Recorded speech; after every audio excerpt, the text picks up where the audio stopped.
Hello everybody, I am Mrs. Macmillan and today we are going to be reading Lost and Found by Oliver Jeffers. Once there was a boy and one day he found a penguin at his door. The boy didn't know where it had come from, but the penguin began to follow him everywhere. The penguin looked sad and the boy thought, "Oh, it must be lost." So the boy decided to help the penguin to find its way home. He checked in the lost and found office, but no one was missing a penguin. He asked some of the birds if they knew where the penguin came from, but they ignored him. Some birds are like that.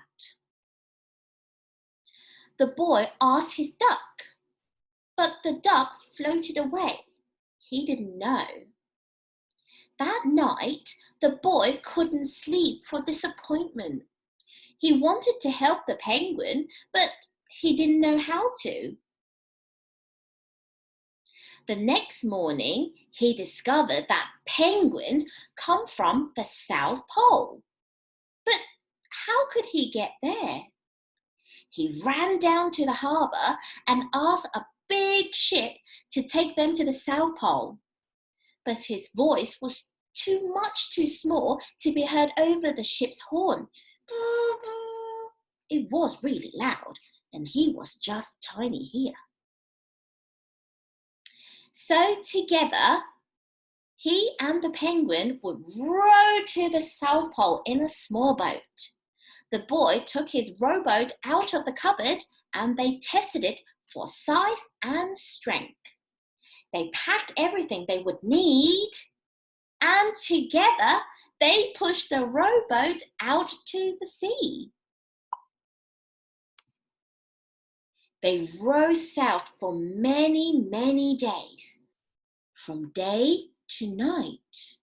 And at night, with the boys telling stories all the way, the penguin listened very carefully to everything that the boy said.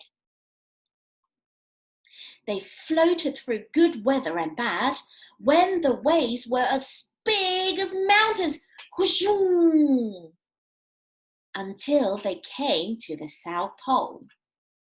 The boy was delighted, but the penguin said nothing.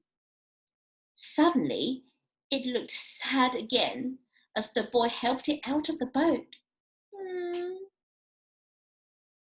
The boy said goodbye and floated away. But as he looked back, the penguin looked sadder than ever.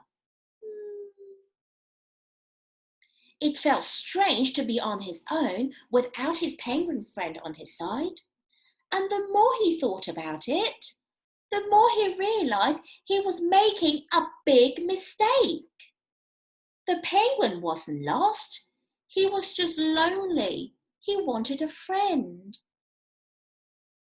Quickly, he turned the boat round and headed back to South Pole as fast as he would row.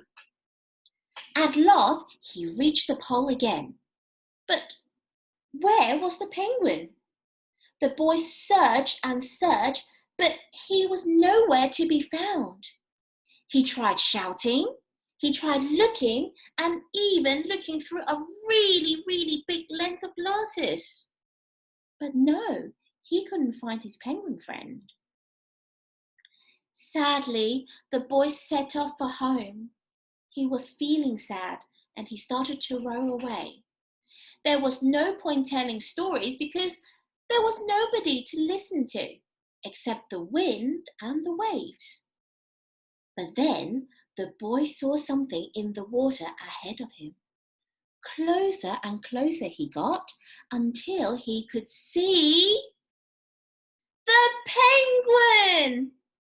The penguin was rowing an umbrella all the way back home to see the boy again.